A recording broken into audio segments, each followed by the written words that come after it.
자, 그런데 그러면 성부 하나님이 계시고 성자 예수 그리스도가 계시고 성령이 계신데 언제 어떻게 이 삼위일체 하나님이 역사를 하느냐, 이거를 좀 우리가 알아야 되겠습니다.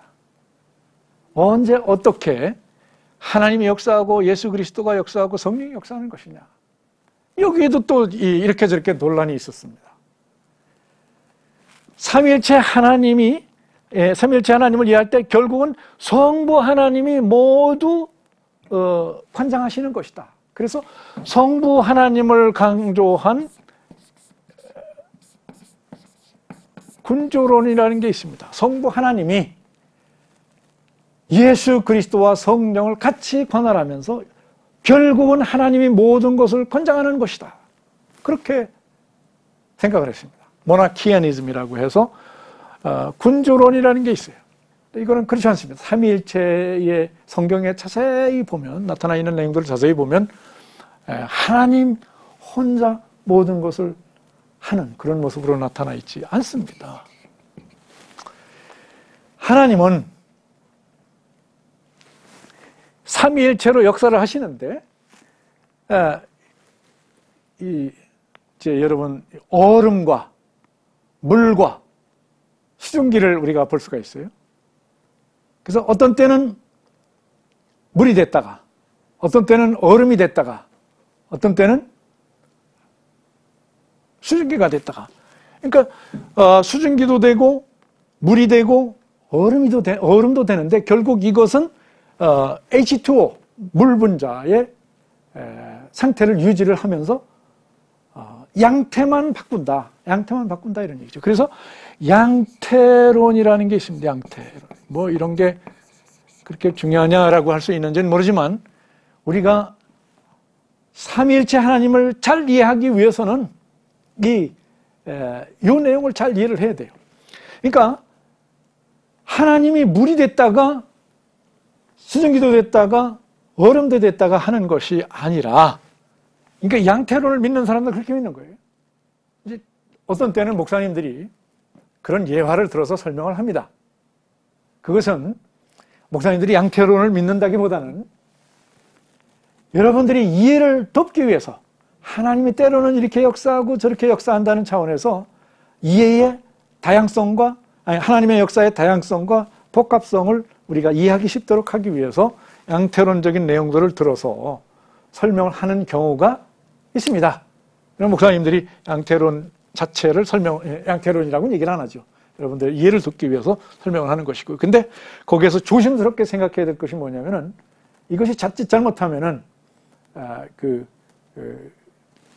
올바른 삼위일체를 잘못 이해할 수 있는 그런 것으로 빠지게 된다, 이런 얘기입니다. 그러니까 결국 물 분자 하나가 세 가지 역할을 한다는 차원으로 해서 위격을 소홀히 하는 그런 오류를 범할 수도 있기 때문입니다.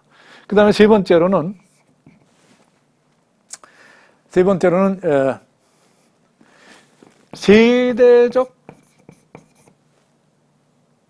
세대론입니다.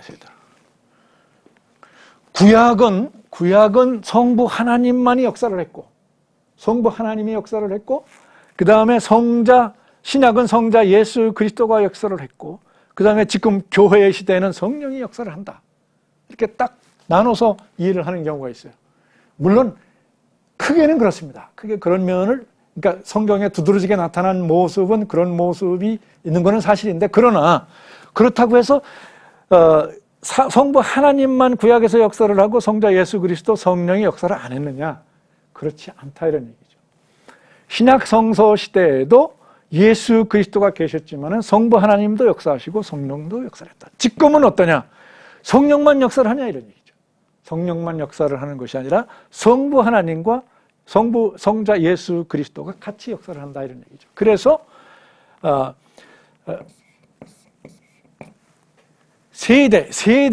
세대로는 구약은 성부 하나님, 신약은 성자 예수 그리스도, 교회 시대는 성령, 이렇게 나누는 삼위일체론이 세대론인데, 서벨리우스가 그런 주장을 했는데, 이거 정확한 이론은 아닙니다.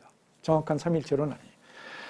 경륜론입니다. 경륜. 하나님은 경륜적으로 역사를 한다. 삼위일체 하나님은 경륜적이다. 이것이 우리가 올바로 믿는 삼위일체론입니다.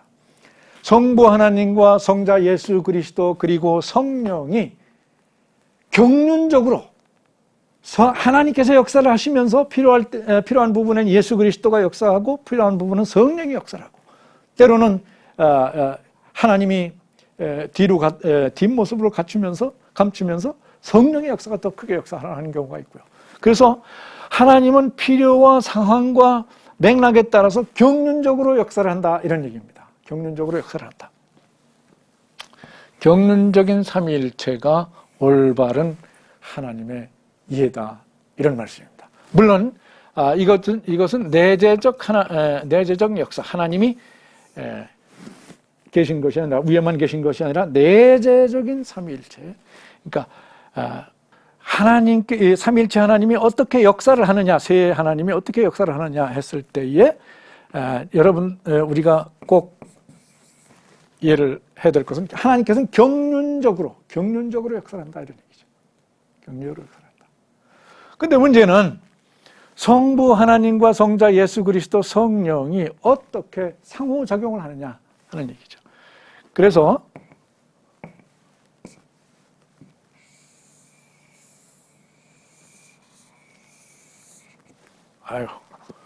저희가 이게 그림이 현찮아서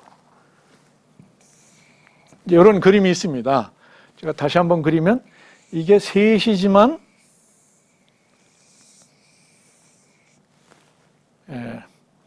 끊어지지 않는 하나죠. 이해가 되시는지 모르겠지만 다시 말씀을 드리면, 이렇게 이제 이해를 돕기 위해서 이제 이런 예화의 그림을 그리는 겁니다. 그래서 성부 하나님, 성자 예수 그리스도, 그 성령이 각각 역사를 한다, 이런 얘기죠. 각각 역사를 하는데 결국에는 서로 위격적 일체,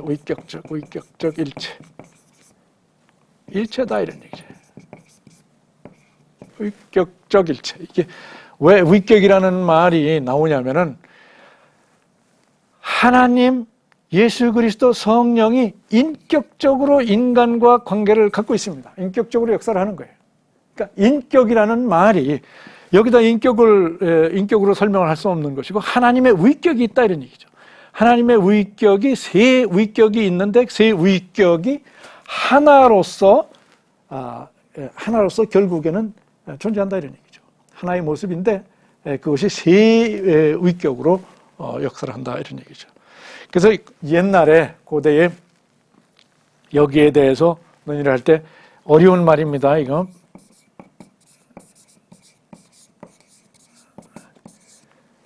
페리코레시스라는 말이 있는데, 이것이 이제 기억할 필요는 없지만, 여러 가지 논의를 한 끝에 하나님이 역사를 하고 그 예수 그리스도가 역사를 하고 성령이 역사하는 것은 상호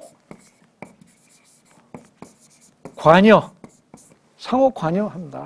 상호 관여 작용을 한다는 얘기죠. 그래서 하나님 혼자만 역사하는 게 아니고, 또 셋이 각각 역사하는 것이 아니고, 상호 관여하면서 삼라만상을 운행하고 삼라만상을 이끌어가면서 이 세상의 역사를 이루어간다, 이런 얘기입니다.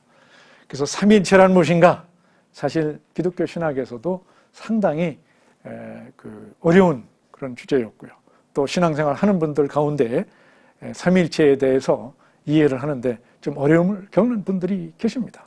그런데 이 내용을 조금 더 이렇게 자세히 알고 보면은 그렇게 이해하기가 어려울 것이 없는 것이고, 결국에는 하나님이, 성부 하나님, 성자 예수 그리스도, 성령께서 경륜적으로 역사를 하신다 하는 사실을 우리가 이해를 하면, 우리가 하나님께 기도를 하면서 예수 그리스도의 보혈의 능력을 우리가 믿으면서 성령의 역사를 체험하면서 우리의 신앙을 더욱더 깊이 해 갈 수 있는 것입니다.